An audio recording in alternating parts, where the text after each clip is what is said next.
Manish bio वाला YouTube channel में आपका स्वागत है। मैं फिर से एक कॉन्सेप्ट लेके आया हूं जो हमारे पिछले लेक्चर में पढ़े थे, डबल फर्टिलाइजेशन, उससे रिलेटेड क्वेश्चंस हैं। क्वेश्चन एक बार डिस्कस करते हैं कि प्यारे बच्चों, बहुत इंपॉर्टेंट क्वेश्चन है। क्वेश्चन पूछा जाता है बोर्ड में कि 100 गेहूं के बीज को बनाने के लिए कितने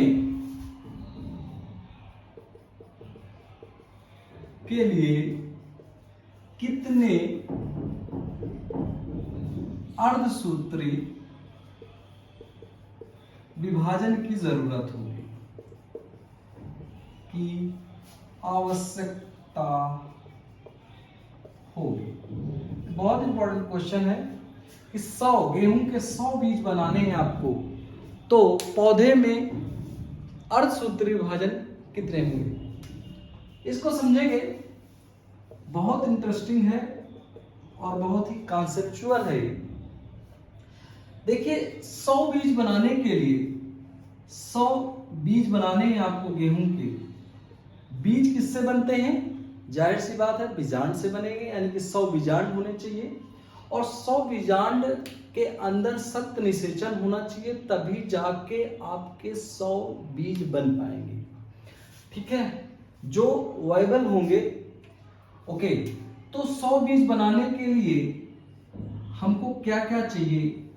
100 बीज बनाने के लिए हमको 100 नर युग्मक चाहिए जो भ्रूण बनाते हो, जाइगोट से भ्रूण बनाते हो, निषेचन में, सख्त निषेचन में भाग लेते हो। 100 नर युग्मक चाहिए और 100 ही क्या चाहिए आपको? मादा युग्मक। मादा युग्मक क्या है? एग है, अंडा है, और नर युग्मक मेल गैमीट। ओके, तो 100 हमको नर युग्मक और 100 मादा युग्मक चाहिए। तो हम ये देखेंगे कि पुंकेसर के अंदर 100 नर युग्मक कैसे बनते हैं। तो थोड़ा सा प्रीवियस डिस्कशन करेंगे। हमारे पास पुंकेसर बनाने के लिए एक जो है लघु बीजांड धानी थी। लघु बीजांड धानी, क्लियर? ये द्विगुणित थी और इसमें एक अर्धसूत्री विभाजन हुआ और 4 बने थे पोलन ग्रेन, यानी कि लघु बीजांड।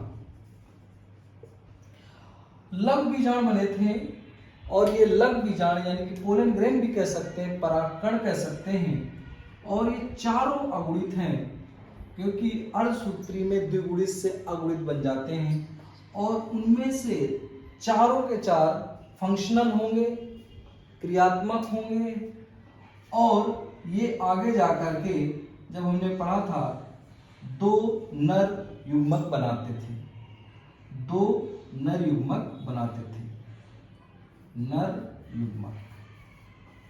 क्लियर है? यानी कि हमको 100 नर युग्मक चाहिए, 2 नर युग्मक बनाते हैं ये, 1 से 2 यानी कि 4 से 8 बने, यानी कि एक अर्धसूत्री में 8 नर युग्मक बने थे। ये गौर करना है इस बात को, मैं क्या कह रहा हूं, एक अर्धसूत्री से 8 नर युग्मक बने। क्लियर है बात? इसके बाद 100 एक बनाना है। 100 एक बनाने के लिए गुरु बीजांड धानी, ये भी द्विगुणित है, और इसमें एक अर्धसूत्री विभाजन जब हुआ तो 4 गुरु बीजांड बने और 4 में से एक कैसा हो गया? फंक्शनल, और 3 नष्ट हो गए। ये अगुणित है, एक अगुणित ही फंक्शनल है, एक अगुणित ही फंक्शनल है, और इसने आगे जाके एम्ब्रियो सैक बनाया, मादा युग्मकोद्भिद बनाया, और उस मादा युग्मकोद्भिद में एक ही तो मादा युग्मक था। 2 सिनर्जिड इन एंटीपोडल और सेंटर पर द्वितीयक केंद्रक। तो इसमें एक मादा युग्मक बना। यानी कि क्या हुआ, आपने क्या किया, गुरु बीजाणुधानी में एक बार अर्धसूत्री विभाजन कराया, एक अगुणित फंक्शनल गुरु बीजाणु था और वही आगे विकसित होकर के एक मादा युग्मक बनाया। तो एक मादा युग्मक बनाया, इसका मतलब 100 के लिए कितने मादा युग्मक चाहिए, 100 के लिए 100 मादा युग्मक चाहिए, 100 के लिए 100 मादा युग्मक चाहिए और 100 अर्धसूत्री विभाजन से बने। यही तो हुआ कि 100 मादा युग्मक बनाने के लिए 100 अर्धसूत्री विभाजन चाहिए। ये बात क्लियर है। एक अर्धसूत्री विभाजन से एक मादा युग्मक, तो 100 मादा युग्मक के लिए 100 अर्धसूत्री विभाजन। करेक्ट? ओके, फिर इसके बाद अब नर युग्मक की बात आती है। अब देखिए यहीं पर क्या करते हैं स्टूडेंट, कंफ्यूज हो जाते हैं। एक अर्धसूत्री से कितने बने थे, 4 लघु बीजाणु बने, चारों फंक्शनल हैं और एक क्या करता है, 2 नर युग्मक बनाता है। यानी कि एक अर्धसूत्री विभाजन से 8 नर युग्मक बने। लेकिन प्यारे बच्चों, 8 नर युग्मक बनते जरूर हैं, लेकिन भ्रूण बनाने में सिर्फ 4 ही लगेंगे। यानी कि 2 में से सिर्फ एक ही तो सत्य फर्टिलाइजेशन करता है, सत्य निषेचन करता है, दूसरा तो क्या बनाता है, भ्रूण पोष बनाने में लग जाता है, त्रिसंलयन। तो ये बात, बस यही पॉइंट है कि आपको 8 नर युग्मक नहीं देखना है, 8 नर युग्मक में एक अर्धसूत्री ये नहीं देखना है। एक अर्धसूत्री से ऐसा मान के चलिए कि 4 ही नर युग्मक हैं जो सत्य निषेचन में भाग लेते हैं, दूसरा तो क्या करता है, त्रिसंलयन करता है। तो जाहिर सी बात है कि एक अर्धसूत्री से, एक मियोसिस से कितने, 4 नर युग्मक हैं, जो 4 नर युग्मक हैं जो क्या करेंगे, सत्य निषेचन में भाग लेंगे। यानी कि 100 नर युग्मक बनाने के लिए आपको कितने अर्धसूत्री कराने पड़ेंगे, तो एक अर्धसूत्री से 4, तो 100 के लिए 25 अर्धसूत्री होंगे, 25 अर्धसूत्री विभाजन हुए होंगे, तब जाके 100 नर युग्मक बनेंगे जो सत्य निषेचन में भाग ले रहे होंगे। वैसे तो 8 बनते हैं अर्धसूत्री में, लेकिन सत्य निषेचन की बात है क्योंकि वही आगे भ्रूण बनाता है, बाकी नहीं बनाता है।